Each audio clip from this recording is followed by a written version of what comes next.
mereka bersedia membayar semuanya gratis sampai sembuh. Pengobatan Apapun awal yang diperlukan. Jadi yang diperlukan untuk pengobatannya apa akan diberikan gratis di situ. Dan kita awal pengen tahu apa aja yang dibutuhkan, karena tujuan kami adalah bukan memperkeruh suasana, tapi kita ingin memberikan manfaat kepada orang yang sakit ya. Terlepas dari orang itu salah atau nggak salah, tetap kita utamakan unsur kemanusiaannya, Pak. Kita merujuk pada rumah sakit di lokal ini, bilang apa dulu di situ. Kalau memang harus pergi keluar, ya kita akan bantu. Gitu loh. Jadi intinya kita mau jadi part of solution lah. Kita nggak mau pengen jadi part of masalah di situ. Oh, berarti jika di sini memadai semua alat dan cukup di sini, berarti nggak perlu ke jauh-jauh ke Singapura ya? Kalau memang bisa di sini semua, ya di sini semua. Dan kita udah bicara kemarin sama yang punya PIK bahwa mereka bersedia membayar semuanya gratis sampai sembuh. Termasuk Bang Alvin ini juga ingin membantu Agus full juga lah. Iya, kita bantu kawal di situ. Dan juga secara hukumnya kita bantu gratis. Alasannya apa mungkin dari Ketua Naga ya ingin membantu Agus berobat sampai sembuh? Mereka kan orang sibuk ya, jadi nggak mungkin tahu hal-hal seperti inilah, apalagi infotainment. Jadi ketika saya memintakan kepada mereka, mereka baru kasus apa itu gitu kan? Oh ini Pak, gini. Oh ya sudah, kalau untuk kemanusiaan silakan. Dan itu sebenarnya bukan cuma buat Agus saja. Orang-orang yang memang kesulitan pun kalau memang mau minta tolong pasti dibantu di situ. Cuma mereka kan nggak mungkin bisa mengatensi semuanya gitu loh. Kebetulan saya yang bawakan ke mereka dan mereka langsung bersedia.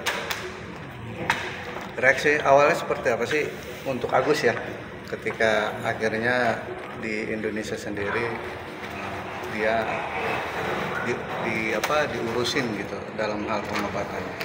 Saya rasa Agus juga seneng ya bahwa kesehatannya bisa diurus, karena hal yang lebih penting dari uang sebenarnya adalah kesehatan. Kesehatan itu nomor satu, Pak.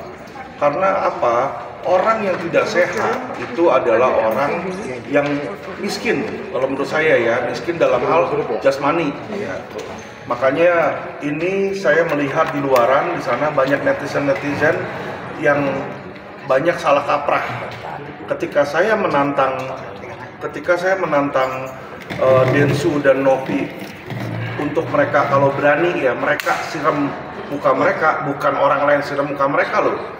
Ya, adalah untuk supaya mereka tuh mengetahui bahwa dibanding uang 1,3 miliar tersebut, ya kan, mata itu lebih penting. Itu maksud saya. Tapi mereka ngambilnya seolah-olah, wah Alvin sombong banget, mentang-mentang punya uang 3M. Bukan mentang-mentang punya uang 3M. Kalau kamu merasa mata kamu lebih penting, apa 3 miliar lebih penting? Itu loh maksudnya. Ya kan, saya kasih 3 miliar kalau kamu berani siram mata kamu sendiri dengan air keras, ya. Kalau saya jahat, saya balik tuh tantangannya. Bagi masyarakat yang menyiram dia dengan air keras, saya kasih 3 miliar, mampus dia. Nah itu baru saya jahat.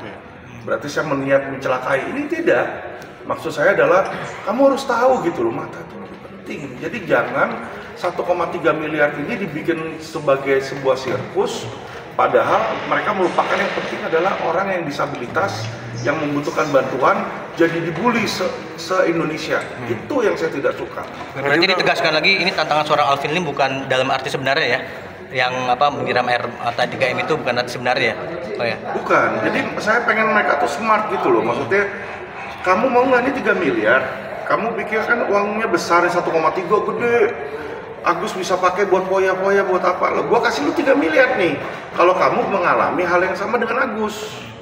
Karena saya yakin ya, orang yang sebagaimanapun juga, termasuk Densu, langsung dia bilang, saya tidak berani, berikan aja kepada Agus. Bukan berikan kepada Agus, kamu berani nggak mengalami apa yang Agus alami, itu loh, bukan uangnya.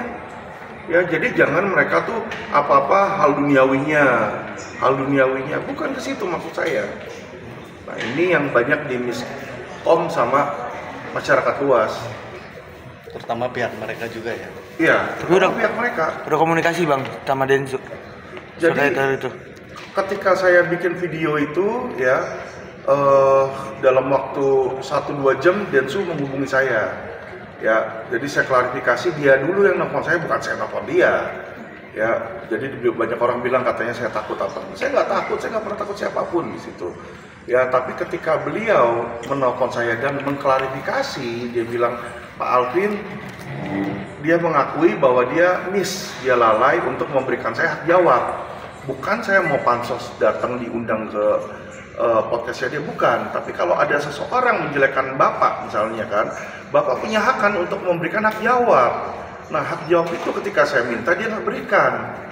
Nah, ketika dia telepon bilang, Alvin, saya akan bersedia memberikan hak jawab, berarti saya sadar bahwa dia sudah benar, udah lurus gitu loh ya kan. Nah, dari situ saya bilang, ya sudah, kalau kayak begitu kita selesaikan baik-baik. Beliau juga setuju.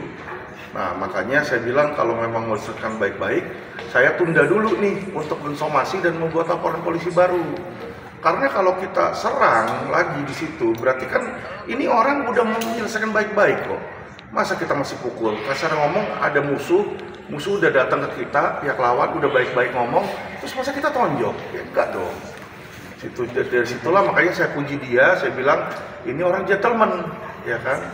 Dia tahu apa yang dia kurang di situ dan diakui. Nah, itu gentleman saya bilang. Agus lagi diperiksa di dalam. Bang, terkait kemarin Firdaus ini menjadi tim kuasa hukum dari Novi. Nanggapinya gimana Bang? Karena waktu itu juga sempat ada tantangan juga buat. Ya kalau memang dia jadi kuasa hukum, saya siap aja untuk berlawanan dengan dia gitu loh ya. Cuma kan banyak lawyer-lawyer di luar sana yang bukan kuasa hukum ikut-ikut campur. Nah, itu yang sebenarnya berdasarkan kode etik itu kan nggak boleh. Kalau memang saya sedang menangani kasus, saya bicara tentang klien saya, itu kan hak saya. Tapi kalau orang nggak dapat hak kuasa, nah ini loh yang jadi masalah. Dia memperkeruh kasus orang lain, kasus rekanan lain. Itu sebenarnya udah melanggar kode etik. Situ. Jadi untuk Pak Firdaus ya kapan aja beliau ada surat kuasa silakan. Ya kan, kita seneng kok. Yang namanya bersaing itu hal yang wajar ya, sesama lawyer itu. Mari kita bersaing dengan sehat, ya kan. Kita mau perang debat 1 lawan 1, ayo gitu. Jangan pakai kekerasan karena kita bukan preman pasar. Ya kalau Densu dia mau ngajakin nantangin Farhad tinju atau gimana ya urusan dia lah. Tapi saya ini lawyer, saya bukan boxer. Di situ. Jadi ya kalau memang namanya lawyer, kekuatan kita adalah beracara menggunakan mulut kita untuk berdebat. Jadi kalau kita dikatain ketika kita berdebat atau ketika kita yang namanya lawyer itu kan kita menggertak ya. Kita gertak ya pasti orang akan melihat seorang lawyer sombong. Kalau lawyer kita bilang datang misalnya saya bilang oh iya saya nangani kasus ini saya pasti kalah. Ya itu mah bukan lawyer toh. Ya pasti dia kan akan sombong dan angkuh, dia bilang saya bisa menang siapapun. Ya memang begitu, ya memang harus angkuh. Emang Hotman nggak pernah angkuh kalau dia ngurusin misalnya Budi Said atau siapa. Ya kan, ya itulah lawyer ya seperti itu. Jadi harap dimaklumi. Bang, katanya ada rencana mau ngajakin pertemuan kedua belah pihak nanti antara pihak Abang dengan Renopi dan juga Densu. Ada rencana? Saya belum dengar itu, tapi kurang lebih hari apa ya kemarin ya, Minggu ya. Itu Pablo Benua ada menghubungi saya, kita udah ketemu ya. Dan beliau bilang kita mau ketemu juga sama pihak Novi di situ dan mau mencoba mencari solusi lah, menyelesaikan dengan baik-baik di situ. Ya, saya terima aja karena memang tujuan kita ini kan untuk penyelesaian ya, bukan untuk memperkeruh atau membuat komplikasi. Kita beresin karena kasus lain masih banyak kok. Di situ. Masa Indonesia ngurusin orang buta satu aja, padahal orang buta yang lain masih banyak di situ. Oke, siap. Terima kasih. Makasih Bang Alvin. Sama-sama.